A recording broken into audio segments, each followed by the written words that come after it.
रामचरितमानस पर विवाद उठाने वाले बृहद रूप से श्री राम को नहीं समझते हैं।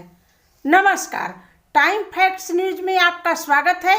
मैं हूं प्रतिमा भारद्वाज और आप देख रहे हैं टाइम फैक्ट्स न्यूज।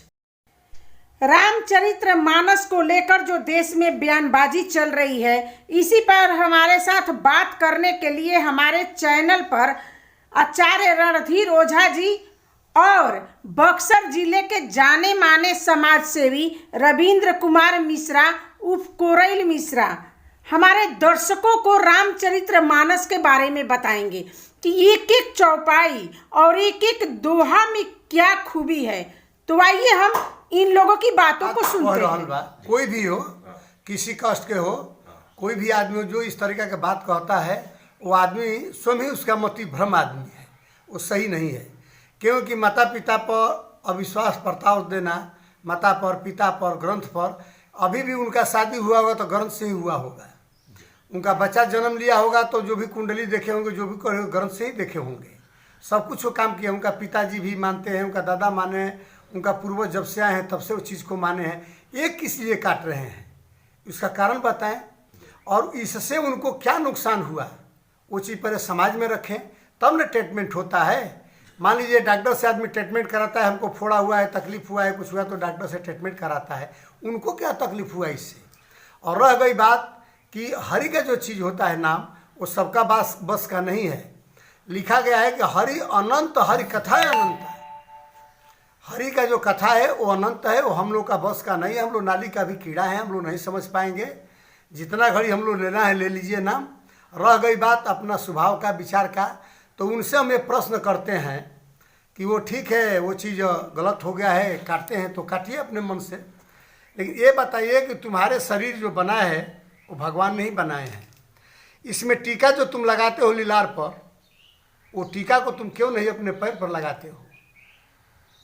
वो सब विधान बना है, कौन चीज कहाँ लागू होगा। तो कह रहे वालों की में ढोल गंवार शूद्र पशु नारी, हाँ, ये सब ताड़न के अधिकार। हाँ, तो उनको मालूम नहीं है ना, तो इसीलिए हम कह दिए ना कि हरि अनंत, हरि कथा अनंत है। अर्थ का निकालना, उसको समझना उनके बस का और हमारे बस का भी नहीं है। उसमें जाना ठीक नहीं है। जो चीज़ रामचरितमानस में जाति भेद को लेकर अनेक बात लोग बोल रहे हैं, जबकि हमारे रामचरितमानस में मनुष्य की कौन बात कहे, वहाँ तो पशु पक्षियों की भी आदर की गई है। हमारे भगवान श्री राघवेंद्र सरकार की ऐसी परंपरा रही है, उनका चरित्र रहा है कि अपने घर से चले राजपुत्र होकर आगे चले तो वनवासियों को अपना मित्र बनाए, वनवासी से आगे गए तो कोल भीलों के साथ रहे। औरों की बात छोड़िए ना, पंछियों में अधम गिद्ध को भी उन्होंने पिता शब्द से संबोधित किया। तो फिर रामचरितमानस में किसी जाति भेद के विषय में बोलना, मैं समझता हूं कि मूर्खता को सिवा और कुछ हो नहीं सकता है। और जहां तक तो लोग कहते हैं कि इसमें कहा गया है कि शूद्र ढोल गवार शूद्र पशु नारी, अरे भाई, शूद्र तो हमारे शरीर में ही 4 वर्ण है।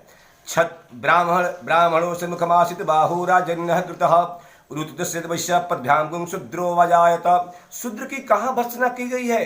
अरे सारे लोग सभी के चरण पकड़ते हैं। माना गया है कि माथा ब्राह्मण है, हमारा जो हृदय है वैश्य है, हमारा जो भुजा है वो क्षत्रिय है, और हमारे चरण को शूद्र माना गया है। आप बताएं ना, किसी को कोई प्रणाम करता है तो चरण के ही प्रणाम करता है, तो शूद्र की भर्त्सना कहाँ की गई है? ये मिथ्या है, ये भ्रामक है। ये इसका मतलब कि जो इस पे विवाद कर रहे हैं, उन्होंने रामचरितमानस को बढ़िया से पढ़ा नहीं है। इसको पढ़ने की आवश्यकता है साहब। तो देश संविधान से चलेगा कि धर्म से चलेगा? देखिए, हमारे धर्म के सानिध्य में जब हमारा शासन चलता है ना, तो फिर वही राम राज्य की कल्पना की जा सकती है। तो निश्चित रूप से हमारे संविधान में आप जाकर देखें, भगवान राघवेंद्र सरकार का चित्र अंकित है। तो कैसे कहा जाए, हमारा सनातन धर्म सभी की जय जयकार करता है, सभी का सम्मान करता है। तो मैं तो ये कहता हूँ कि कोई भी राष्ट्र विकास तभी करता है जब धर्म के सानिध्य में वहाँ की सत्ता का संचालन होता है। लेकिन लोगों का मानना है कि नहीं, जब भी चलेगा तो चलेगा, संविधान से चलेगा देश। देखिए, संविधान को हमारे धर्म में कहीं मना ही नहीं किया गया है, कहीं संविधान को काटा नहीं गया है। लेकिन दुर्भाग्य है, हमारे देश का इस समय कुछ राजनीतिक लोग हमारे सनातन धर्म को विभक्त करने का प्रयास कर रहे हैं। इसको तोड़ मड़ोड़ कर अपनी बात को रख रहे हैं, जबकि हमारे संप्रदाय में सबकी पूजा की गई है। ऐसा कोई विवाह ही मान लीजिए, केवल ब्राह्मणों का ही नहीं, अरे जो सबसे छोटे हमारी बिरादरी है उसकी भी पूजा की जाती है। जब तक ढोल न बजे तब तक पूजा नहीं, मानर जब तक न पूजाए तो उसमें हरिजन जो हमारे अंग हैं उनकी भी पूजा की जाती है। किसकी भर्त्सना की गई है? इसलिए सनातन धर्म की तो सरकार विश्व में जय जयकार हो रही है। बागेश्वर धाम वाले पूरा अभियान छोड़ दिए कि हिंदू राष्ट्र होनी चाहिए, क्या राय है आपकी? ये तो गर्व की बात है।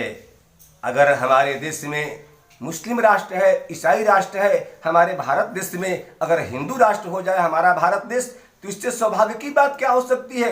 लेकिन ध्यान रखना, एकमात्र हमारा हिंदू धर्म ही है जो सर्वे भवन्तु सुखिनः सर्वे सन्तु निरामयः, पूरे विश्व की कल्याण की कल्पना करता है। केवल मनुष्य की नहीं, पशु पक्षी जीव मात्र का कल्याण की कल्पना करता है साहब। इसलिए हमारा सनातन धर्म अगर भारतीय हमारा ये हिंदू राष्ट्र हो जाए तो इससे सौभाग्य की बात क्या हो सकती है। लेकिन आपके बिहार के मुख्यमंत्री कह रहे हैं कि ये सब बकवास है। ये तो देखिए राजनीतिक लोग हैं, क्या कहा जाए, कभी इधर पलटेंगे तब हमारे जय जयकार करेंगे, कभी उधर जाएंगे तो उनकी जय जयकार करेंगे। हम लोग राजनीतिक आदमी नहीं है, लेकिन निश्चित रूप से हमारा हिंदू राष्ट्र भारत होना चाहिए, इसमें कोई दो राय नहीं।